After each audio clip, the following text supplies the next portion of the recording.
Hi there, this is Helen Tarrant again from Uplift.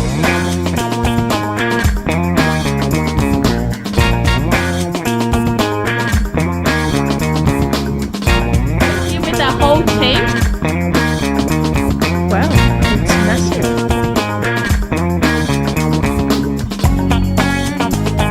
Welcome to another episode of Commercial Property Roadshow. You're here with Helen Tarrant, and today I'm going to talk about how do you even begin to value a property where there's no lease, it needs capital works, and how do you even start to put a deal together where there's no deal, right? And this is a really interesting topic. In fact, this is a topic, and these are questions that my clients have asked me, which is why I'm doing this YouTube video. And this is the questions that people also posted on some of the comments, and so I'm doing this in response to those comments. Now, often you see a rundown property and you think, is it worthwhile for me to go and take on that project or someone's headache? And we talk about uplift deals that we do for our clients or with our clients, and we talk about mentoring them through those deals. We talk about putting things in together that is messy. Often when we look at uplift deals or deals that are messy, we're being thrown a deal. And the deal is basically, the deal itself has a few tenants in there. The property is pretty run down. We don't know the outgoings. We've got no formal leases. We don't know what the capital works will be. So we get thrown this deal and you go, well, how do you value it? How do you value this property? What is the correct price to pay? And this is where people do trip up, and they do tend to pay the wrong returns or the wrong yields, and they don't know where to negotiate. And from experience, we can stand on site and say, this is how you put it together. So today I want to talk about how that happens. And recently we've really have done that recently. We've actually, and I'm going to show you a little footage of this property. And we've actually recently done this where we've been on site to see a property which we haven't seen the leases. It's been built 30 years ago by the owner. There's some tenants that's been there for that same 30 years. There have been tenants there for 25 years. There have been some tenants that have vacated. It's got a common toilet block. We know the outgoing is about $35,000, but we don't know what it is that he's paying. And we're looking at this place, and there's some, graffitis, and there's some other stuff there that really that really can be improved, right? So this is the bit how we start. We start right from the beginning of what the property is. So let's say the property is a warehouse or an office building or a retail shop, whatever it is, right? So we know the classification. Now, who are the tenants in there? We start to work out, and this is something that we'll do on a spreadsheet or draw it out onto a piece of paper, so we start to see the clear picture. And I'm very visual, so I like to see the picture. So we sort of say, okay, well, we have then tenancy A, B, and C.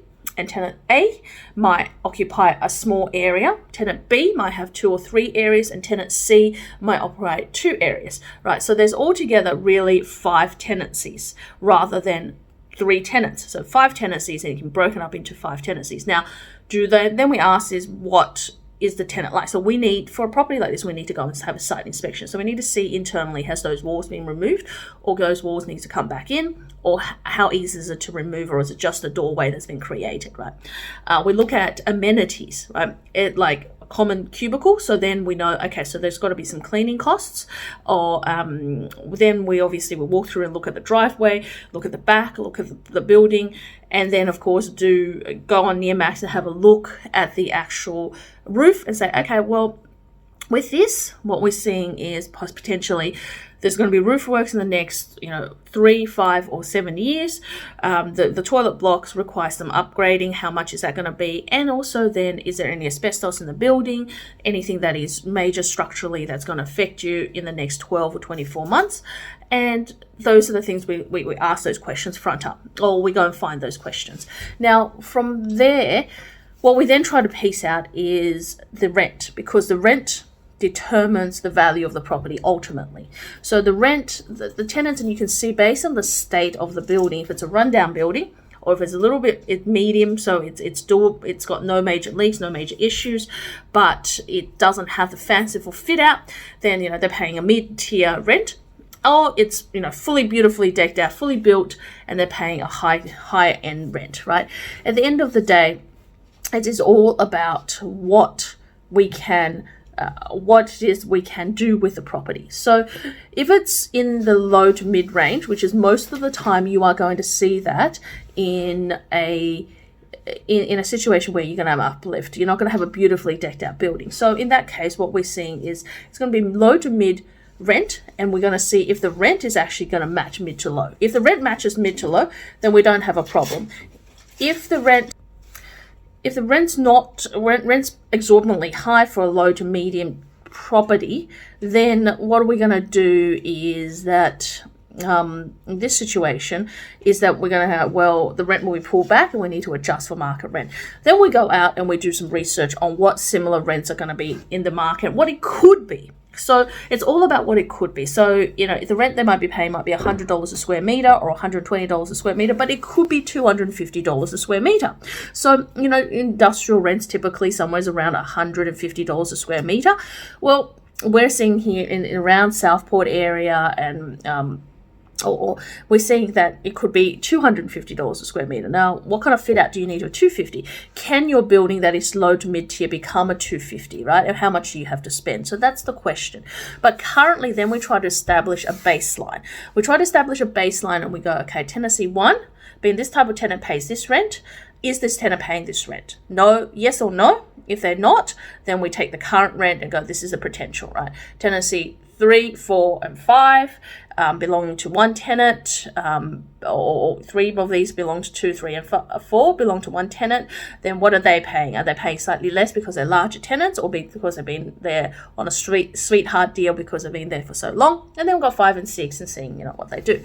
So once we establish the rent level, then we establish the yield. I'm going to say this type of property and this kind of thing, that the yield might be traditionally for warehouses here around the Gold Coast, it's somewhere around 5 to 5.5%. If it's in Brisbane, it's around that 5.5%, potentially a little bit higher to 6%.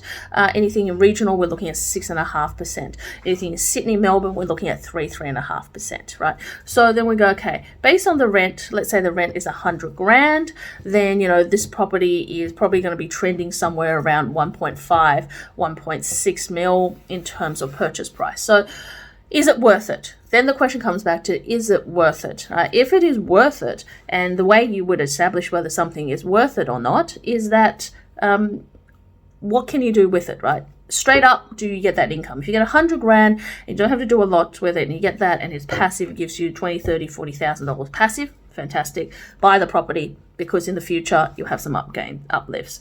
And the uplift is about putting together a program of what you need to do in a succinct form over the next 12 to 24 months.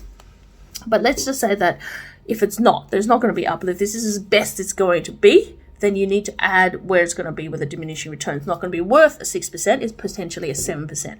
Because having it at 7%, there's a certain period where as your commercial property and leases changed, or as it comes more run down, the rent actually gets pushed down, and you've got to be careful of that. So therefore, what we'll do is we're going to then look at that in terms of capital works and go, okay, if there's capital works in the next 12 to 24 months that need to be doing to make your tenant unhappy, or that, to keep them happy, so that, so roof leaks, or there's waterproofing issues in the bathroom, or, just cleaning issues, or maybe there's access way issues, all of those can they be solved, right? So you need to take that yield, and that's how you value the property ultimately, is that what it will be in terms of returns based on capital costs and your pain and suffering and efforts, right? So I know this sounds really, really complicated, but there is a systematic way of doing it, and we're actually quite an expert in it. It's not something that every day that someone in the commercial space do, but we love uplift projects. It's messy. It's not dirty, but it's messy. It's just not clean and tidy. It takes a lot of work to put it together.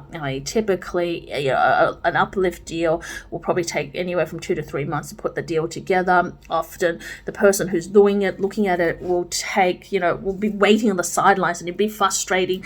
But it's something that you grunt and you push it forward, right? And that's what's happening, right? So that's really. There is a systematic way, and we start with a spreadsheet, we work out what we can, then we work out projections, then we work out estimates, then we work out capital costs, and then we come back full circle to rent, and what's currently in the market, what's the value of the property, and then we determine the purchase price. So if this is something you want to do, if you're looking at a property and you go, look, I really want to do an uplift because I've done a reno in resi, I've done a build in resi, I've done a subdivision, but I just don't know what to do in commercial, reach out to us, helentarrant.com or helen@commercialpropertycashflow.com.au.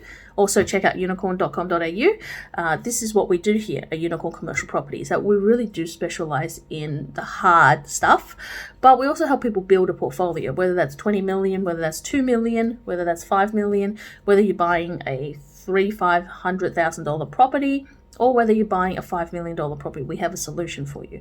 And we typically work with you hand in hand to find out the strategy, and then work out the criteria, and then also work out what's right for you, because not all uplift properties are made equal and are done equal. Some will take more work than others, some will have more reward than others. So with that in mind, if there's additional questions, reach out to me, email. If you want to find out and want us to assess a property you're looking at and you think, look, I don't know how to do it, reach out to us. But in the meantime, post down below, let me know if this is something that has been useful for you, or it's been something that it's totally confused you, or if you want clarification, or if you want me to talk about something else totally different on commercial property. So in the meantime, don't forget to hit the bell, subscribe, get some other people to watch this channel, and I will see you in the next video. But in the meantime, there's also some free events coming up, so I'll post them down there as well. So I'll see you in the next video. Bye for now.